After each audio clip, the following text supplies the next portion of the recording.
It so happened. Supplementary Reader in English for Class 8. Page 17. Chapter 3. The Selfish Giant. 1. The giant's garden was beautiful, and children loved to play in it. The giant, who was selfish, built a high wall round his lovely garden. Children did not enter the garden thereafter, nor did spring and summer till the giant experienced a change of heart. Now the text. Every afternoon, as they were coming from school, the children used to go and play in the giant's garden. It was a large, lovely garden with soft green grass. Here and there over the grass stood beautiful flowers like stars, and there were 12 peach trees that in the springtime broke out into delicate blossoms of pink and pearl, and in the autumn bore rich fruit. The birds sat on the trees and sang so sweetly that the children used to stop their games in order to listen to them. "How happy we are here!" they cried to each other. One day the giant came back. He had been to visit his friend, the Cornish ogre, and had stayed with him for 7 years. When he arrived, he saw the children playing in the garden. "What are you doing here?" he cried in a very gruff voice, and the children ran away. Now the word meaning. Cornish ogre, a giant of Cornwall in UK.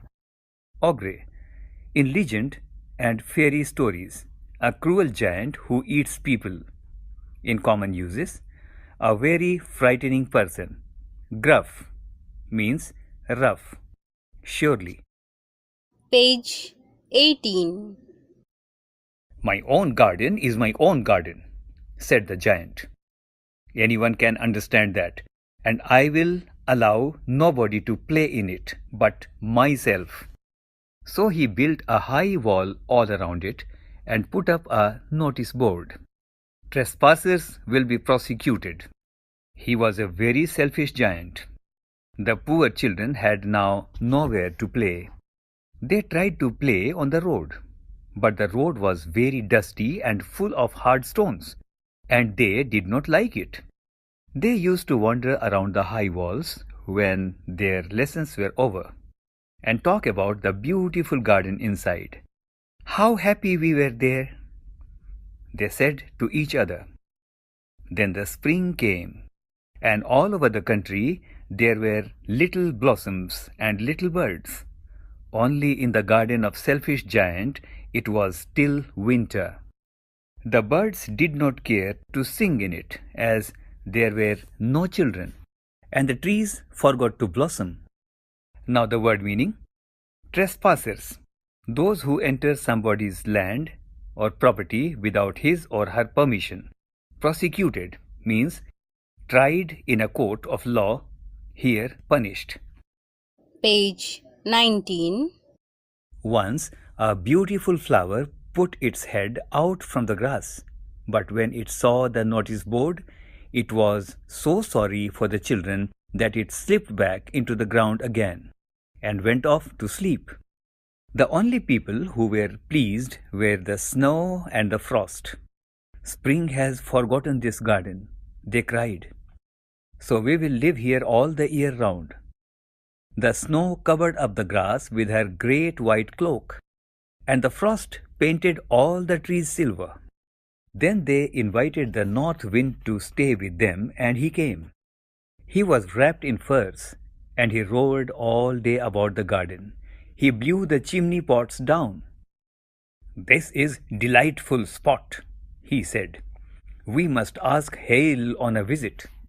So the hail came. Every day for 3 hours. He rattled on the roof of the castle till he broke most of the slates, and then he ran round and round the garden as fast as he could go. He was dressed in grey, and his breath was like ice.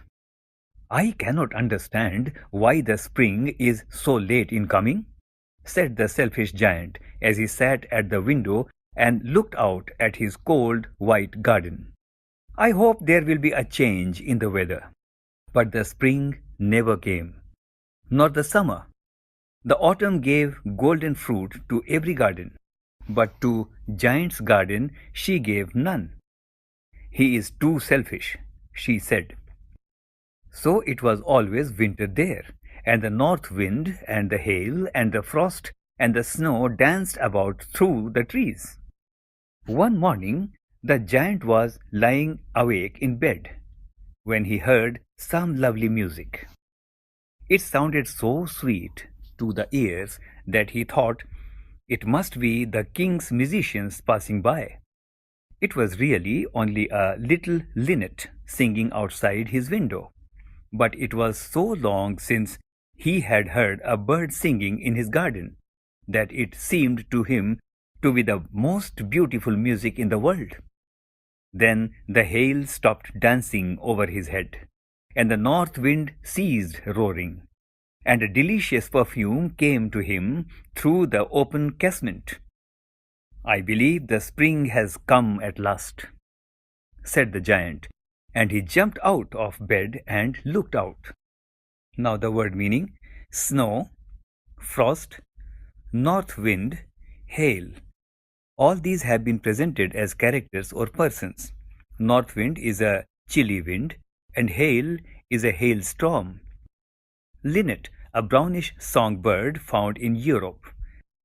Casement, window that opens on hinges like a door. Page 20. Comprehension check. 1. Why is the giant called selfish? 2. On one occasion, the children said, "How happy we are here." Later they said, "How happy we were there." What are they referring to in both the cases? 1 of 3. When spring came, it was still winter in the garden. What does winter stand for or indicate here? 2 of 3. Winter has been presented like a story with its own characters and their activities. Describe the story in your own words. 4. Was the giant happy or sad over the state of the garden? 5. What effect did the linnet's song have over hail and the north wind? Part 2. To celebrate the return of the children, trees covered themselves with birds and blossoms. The giant was delighted to see his friends back, especially a little boy whom he loved dearly. The little boy soon disappeared, only to return much later. Now the text. He saw a most wonderful sight. Through a little hole in the wall, the children had crept in, and they were sitting in the branches of the tree. In every tree that he could see, there was a little child, and the trees were so glad to have the children back again that they had covered themselves with blossoms and were waving their arms gently above the children's heads. Page 21. The birds were flying about and twittering with delight, and the flowers were looking up through the green grass and laughing. It was a lovely scene. Only in the corner it was still winter. It was the farthest corner of the garden, and in it was standing a little boy. He was so small that he could not reach up to the branches of the tree, and he was wandering all round it, crying bitterly. The poor tree was still covered with frost and snow. The north wind was blowing and roaring above it. "Climb up, little boy," said the tree, and it bent its branches down as low as it could. But the boy was too tiny, and the giant's heart melted as he looked out. "How selfish I have been," he said. "Now I know why the spring would not come here. I will put that poor little boy on the top of the tree, and then I will knock down the wall, and my garden shall be children's playground for ever and ever." He was really very sorry for what he had done. So he crept downstairs and opened the front door quite softly and went out into the garden. But when the children saw him, they were so frightened that they all ran away, and the garden became winter again. Only the little boy did not run, for his eyes were so full of tears that he did not see the giant coming. And the giant stole up behind him and took him gently in his hands and put him into the tree. And the tree broke at once into blossom, and the birds came and sang on it. And the little boy stretched out his 2 arms and flung them round the giant's neck and kissed him. And the other children, when they saw that the giant was not wicked any longer, came running back, and with them came the spring. The word meaning stole up means came quietly without being noticed. Page 22. It is your garden now, little children, said the giant, and he took a great axe and knocked down the wall. And when the people were going to market at 12 o'clock, they found the giant playing with the children in the most beautiful garden they had ever seen. All the day long they played, and in the evening they came to the giant to bid him goodbye. But where is your little companion? He said, the boy I put into the tree.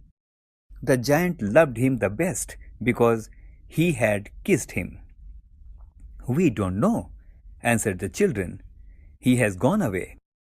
You must tell him to be sure and come tomorrow, said the giant. But the children said that they did not know where he lived and had never seen him before, and the giant felt very sad. Every afternoon when school was over, the children came and played with giant. But the little boy whom the giant loved was never seen again. The giant was very kind to all the children, yet he longed for his little friend and often spoke of him. How I would like to see him, he used to say.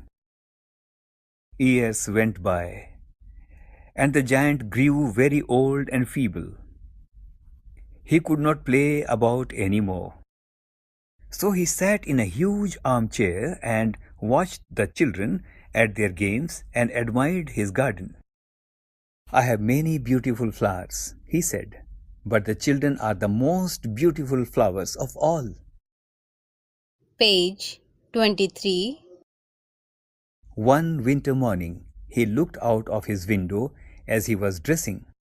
He did not hate the winter now, for he knew that it was merely the spring asleep, and that the flowers were resting.